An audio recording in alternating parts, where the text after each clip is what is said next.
So the largest T-bill to be launched in Mozambique. Why now, and what are the likely subscription levels?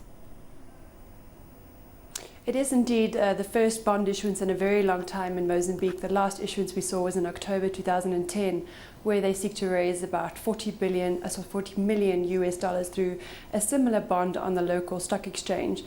So next week they'll close the private placement of the approximately $100 million worth of a 5-year bond auction. And they're seeking to do so for domestic financing needs of the 2011 budget. And these funds will be allocated obviously to some of the infrastructure expenditure as well as general government expenditure in this fiscal year.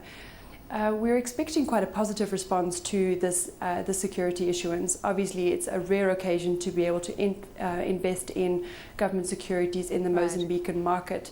As I said, the last one was in October 2010, and foreigners are only able to invest in listed securities in the Mozambican market, and these don't come by very often. So it's an interesting and unique opportunity to look at. All right, interest at 17%. So what are we expecting by way of coupon repayments and returns? How does this square up with inflation, for instance, in the country? Well, it's actually, the rate has been fixed at 17% for the first 5 semesters of this 5-year bond. So it means that for the first 2.5 years, every 6 months, the coupon payment will be at 17%, which is indeed a very interesting rate. After the 2.5 years, there is a call and a put option on this bond, whereby the issuer has the right to, at every semester, recall the bond, and at the end of the 2.5 years, investors have the opportunity to resell the bond to the issuer. Thereafter, the rate will be floating and will be indexed to the lending deposit rate at the central bank at 50% above this level. So we do believe that will continue to offer interesting returns beyond the 2.5 years of the 17% fixed rate. Inflation is currently at 9.5% when we look at the national level, so this offers quite considerable real returns. And as you did refer to, the Mozambican Metical has been a star performer over the past 18 months and is actually the best performing currency in the world if we look at that period and the 176 currencies that are tracked by Bloomberg. We do expect the currency to remain stable moving forward, therefore the carry trade is definitely very interesting. Okay, so the Metical has gained about 21% against the dollar, not the similar picture for other leading economies. We've seen a depreciation of currencies across the African spectrum. So what makes the Metical such a good performer? What's the variable here? We actually believe that the Mozambican Metical is actually ahead of the curve and at the end of a cycle that we are currently seeing in, for example, the East African countries, which year to date have obviously faced quite severe depreciation of their currencies. So what we saw until December 2010 is that they had very high inflationary levels and pressure emanating from high food prices. And the response there was to tighten monetary policy quite considerably over this time. So they hiked their rates by 400 basis points in the period between February and September last year. They've also tightened liquidity conditions through intervening in the foreign exchange market. So they were actively seeking to turn the currency around in order to address some of the inflationary pressures. Obviously what we've seen in Uganda and Kenya is actually the beginning of that cycle earlier this year, where inflation was starting to rise and monetary policy was in some cases slow to react to those pressures.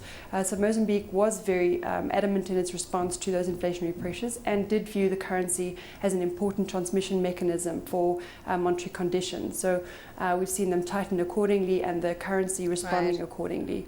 We've also seen quite a strong improvement in the external sector, whereby we've had very hefty foreign direct investment in the infrastructure sector, as well as obviously the resource sector, whereby their mega projects are ongoing in at least the Tet region, where there's been large discoveries of coal, but also in the oil and gas sector, whereby there's been large discoveries of gas in the northern region. So those factors and external factors have contributed to the strengthening of the Metical.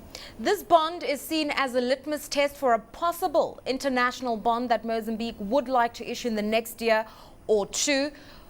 How would that bond fare internationally? Let's consider the volatility we've seen internationally, but let's consider that this economy is growing at 7%, that fiscal management, as you're telling us, seems to be fairly consistent, and that S&P has given them a B+ rating. So how would Mozambique perform globally?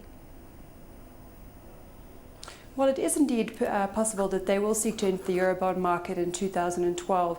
If we look at their budget for 2012, they have estimated that the fiscal deficit will increase to 3.1% of GDP from 0.9% of GDP in 2011. And they have left a window of approximately $500 million in external borrowing, which coincidentally is the size of a benchmark size Eurobond. Mozambique is indeed a very interesting story, whereby we've seen continued growth over the past decade, above 7%, and that growth is likely to continue moving forward, whereby the performance system is positively affected by both private sector investment as public investment in infrastructure and development of the agricultural sector next to the resource sector. We've also seen that they've been fairly prudent in their fiscal management and have received quite considerable support from donors, such that their public external debt levels are now very manageable, with public debt at about 40% of GDP. The composition of their debt is mainly concessional, so that is a positive for their ability to repay those loans because the interest rates are very low on the external debt they currently have, as well as enjoying quite long non-payment periods to some of the international financial institutions that have offered them concessional loans. So this paints a fairly positive picture and an interesting prospect for them to enter international markets. As you say, however, the timing of a bond issuance will hinge on the risk appetite, and which will obviously depend on how the Eurozone crisis pans out, and whether or not there will be further deterioration in the global growth outlook, which could limit foreign investor appetite for risky assets and frontier markets such as that of Mozambique.